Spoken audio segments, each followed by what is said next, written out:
In boardrooms around the world right now, there is a calling for more women. In higher senior executive leadership positions, women in management, there is no doubt that the doors are wide open. Please come on in. However, a lot of women have an ambivalent kind of relationship with leadership and wanting to go up to those higher and upper echelons for very good reason.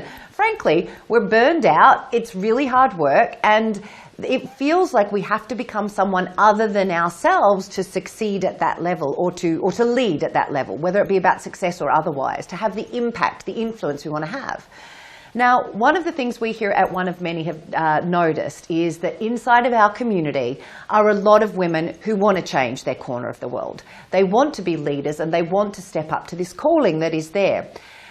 They don't want to do it as some bossy, bitchy, bitch in the boardroom type, some superwoman that has to have power over everybody in order to succeed. And frankly, that is so 1980s. I think we've progressed beyond that.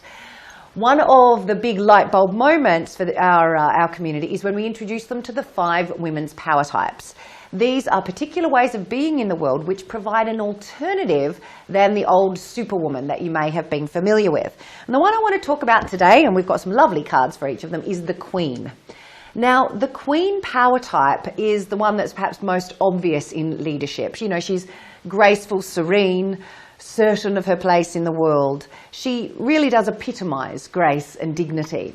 Now, when we have a look at the Queen, we discover a leader who leads through inspiration and vision. She has a vision for her realm, the way she wants things to be, and she speaks that vision, and people will rally to that. They will rally to be of service to her.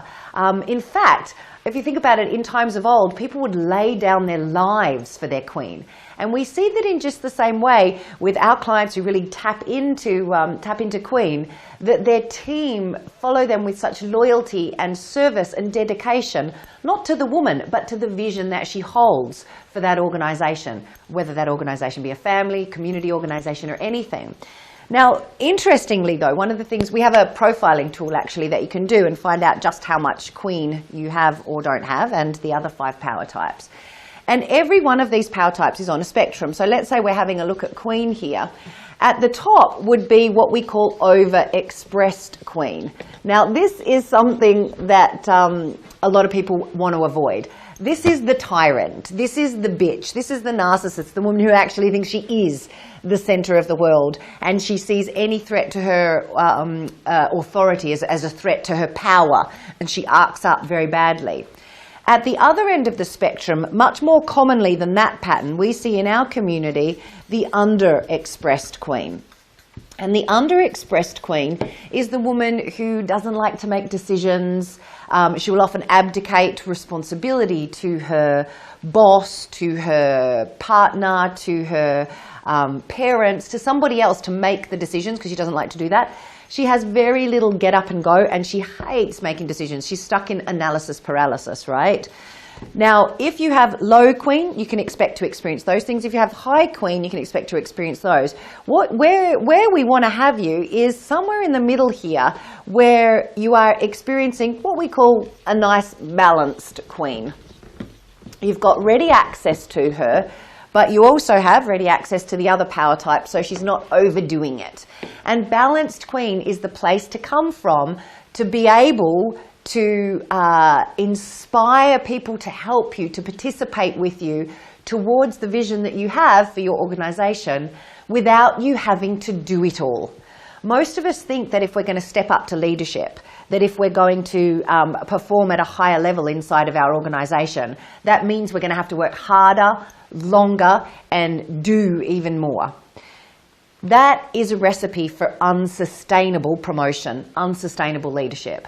If you really want to sustain your growth, you're going to have to find a different way other than superwoman to be able to become the leader that you know in your heart you are. And we invite you to explore all 5 of the power types, but starting with the Queen. So if you knew that you could paint out a vision for your organization and you could inspire people to be loyal to that, to provide for that vision, what would that change for you? What are you doing currently from superwoman, thinking you have to do it all by yourself, which if you actually stood up and spoke the vision that you have for the realm people stood up to participate with you, what would change? In the comments section, I'd love to hear where in your life you could use some more queen. She's also pretty great with boundaries. Where in your life could you use some more queen? And what are you going to do differently as a result of this? If this video has been helpful for you, I'd love for you to share this video with someone that you care about and hit the like button below. I'm Jo from One of Many. We look forward to seeing you in our community.